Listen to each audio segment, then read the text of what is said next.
सलाम दोस्तों। आज हम देख रहे हैं कि हमारे देश में एक बहुत बड़ी महामारी फैली हुई है, जिसकी वजह से पूरे देश में स्कूल और कॉलेज बंद है। आज कई बच्चे अपनी पढ़ाई से दूर हो गए हैं। तो मेरी यह कोशिश है कि मैं आप लोगों की पढ़ाई को ध्यान में रखकर 10वीं कक्षा की हिंदी विषय की इकाई प्रभु जी तुम चंदन हम पानी काव्य का वीडियो आपके सामने रखने का प्रयत्न किया है। तो बच्चों, मुझे आशा है कि आपको मेरा यह वीडियो आपकी पढ़ाई में बहुत मददगार होगा और आप घर बैठे इस पाठ को आसानी से पढ़ और समझ सकोगे। तो सबसे पहले हम इस काव्य के कवि के बारे में परिचय प्राप्त करेंगे। स्टैंडर्ड 10th हिंदी लेसन 1 प्रभु जी तुम चंदन हम पानी, जिसके कवि हैं रैदास। रैदास जी का जन्म सन 1388 में और निधन सन 1518 ईस्वी में अनुमानित किया गया है। संत कवि रैदास कबीर के समकालीन महान संत थे। संत रैदास संत रामानंद के शिष्यों में से एक थे। वे काशी में रहते थे। उन्हें रविदास के नाम से भी जाना जाता है। वे पढ़े लिखे नहीं थे, मगर उनकी साधना उच्च प्रकार की थी। इस पद में रैदास जी की अनन्य भक्ति भावना व्यक्त हुई है। इस पद में कवि रैदास जी ने भक्त और भगवान के अटूट संबंध को पुष्ट करने का प्रयत्न किया है। उन्होंने आत्मा परमात्मा के मिलन को सोने में सुहागा की भांति श्रेष्ठ और उत्तम बताया है। उनके पद बहुत लोकप्रिय है। उनके कुछ पद गुरु ग्रंथ साहब में संग्रहित है। यहाँ प्रस्तुत पद में रैदास जी कहते हैं कि प्रभु जी, मैं हर हाल में आपके निकट रहता हूँ। मुझे आपकी भक्ति में प्रभुमय बनना है। मुझे आपकी भक्ति से प्रभुमय बनना है। मैं आपका दास बनकर आपकी प्रतीति करना चाहता हूँ। मैं हमेशा चंदन और पानी की तरह, मैं दीपक और बाती की तरह, चांद और चकोर की भांति आपसे निकटता रखना चाहता हूँ।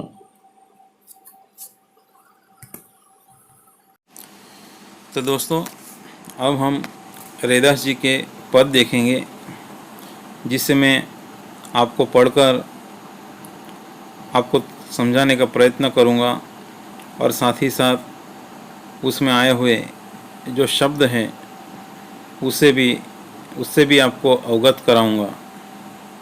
तो अब हम उनके पद देखते हैं।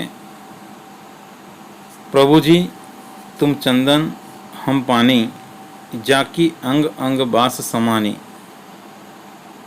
प्रभु जी तुम गन वन हम मोरा, जैसे चितवत चंद चकोरा।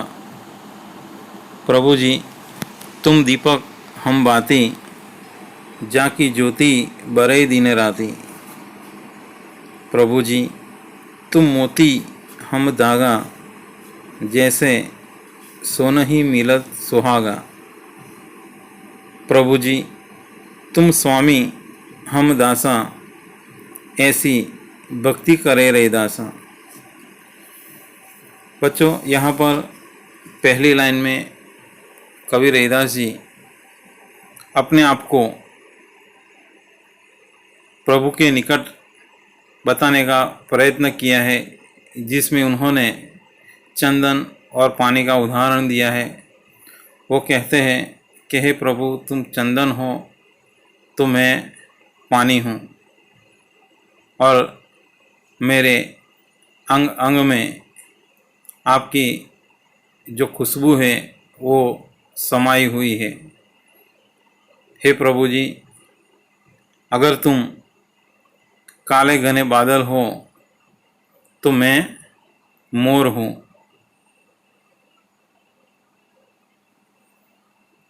हे प्रभु जी, अगर आप चांद हो तो मैं चकोर पक्षी हूँ, कि जिस प्रकार चकोर एकटक चांद को देखता रहता है, वैसे ही मैं आपको ही देखता रहता हूँ। प्रभु जी, तुम अगर दीपक हो तो मैं उसकी बाती हूँ, जिसकी ज्योत रात दिन जलती रहती है। प्रभु जी, तुम अगर मोती हो तो मैं धागा हूँ। जैसे सोने में सुहागा मिल जाता है, वैसे ही मैं आपसे मिल गया हूँ। प्रभु जी, तुम स्वामी हो तो मैं आपका दास हूँ। ऐसी भक्ति रात दिन कवि रैदास आपसे करता है। तो बच्चों, इस प्रकार रैदास जी ने अपने आप को ईश्वर के एक पास अपनी निकटता दर्शाने का प्रयत्न किया है। कवि रैदास जी ने ईश्वर से निकटता दर्शाने के लिए अलग अलग उदाहरण देने का प्रयत्न किया है। दोस्तों, इस पद के अंदर कई ऐसे शब्द हैं जो यहाँ पर दिए गए हैं। उन शब्दों के नीचे मैंने अंडरलाइन भी किया है, और साथ ही नीचे मैंने उन शब्दों का अर्थ भी बताया है। जैसे कि जाकी, जिसका अर्थ है जिसकी, तो बास का अर्थ है गंध, बू। गन यानी उसका अर्थ है बादल, गगन। मोरा, तो यहाँ मोर के लिए ये शब्द प्रयुक्त हुआ है। दीपक यानी दिया, ज्योति यानी लौ, बरे यानी जले, सोनही यानी सोना, स्वर्ण, और यहाँ सुहागा, तो ये एक ऐसा खनिज पदार्थ है कि जिसको सोने के अंदर मिलाया जाता है तो सोना और भी अच्छा शुद्ध चमकदार बनता है। चितवत, जिसका अर्थ है देखना। स्वामी, जिसका अर्थ है मालिक। दासा यानी नौकर, चाकर। यहाँ एक पक्षी का नाम है चकोर। कहा जाता है कि ये जो पक्षी है वो हमेशा चांद को देखता रहता है। तो दोस्तों, आपको ये जो पद है ये आपको समझ में आ गए होंगे। तो अब हम उसका स्वाध्याय देखते हैं।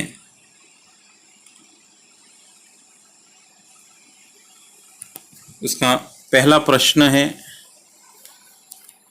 प्रभु चंदन है तो भक्त क्या है? तो इसका आंसर है, अगर प्रभु चंदन है तो भक्त पानी है। दूसरा प्रश्न है, भक्त दीपक बनकर क्या चाहता है? हालांकि यहाँ पर जो प्रश्न है वो ये होना चाहिए कि अगर भक्त बाती बनकर क्या चाहता है।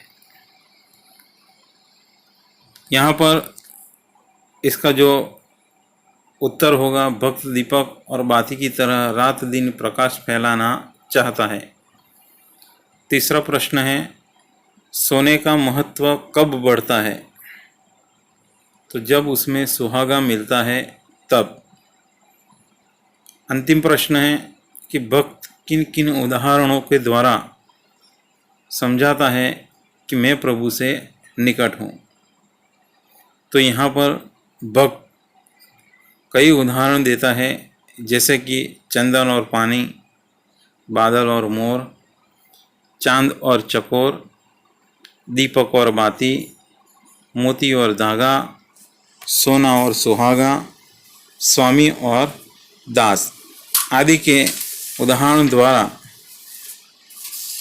समझाते हुए भक्त ने प्रभु से निकटता अपनी बताई है। तो दोस्तों, आपको मेरा यह वीडियो ज़रूर पसंद आया होगा। तो मेरी आपसे यह गुजारिश है कि मेरे इस वीडियो को आपके जितने भी दोस्त कक्षा 10 में पढ़ते हो तो उनको यह वीडियो ज़रूर शेयर करें ताकि वो भी अपनी पढ़ाई पूरी कर सके। तो आपसे गुजारिश है कि आप अच्छी तरह से पढ़ाई करो। धन्यवाद।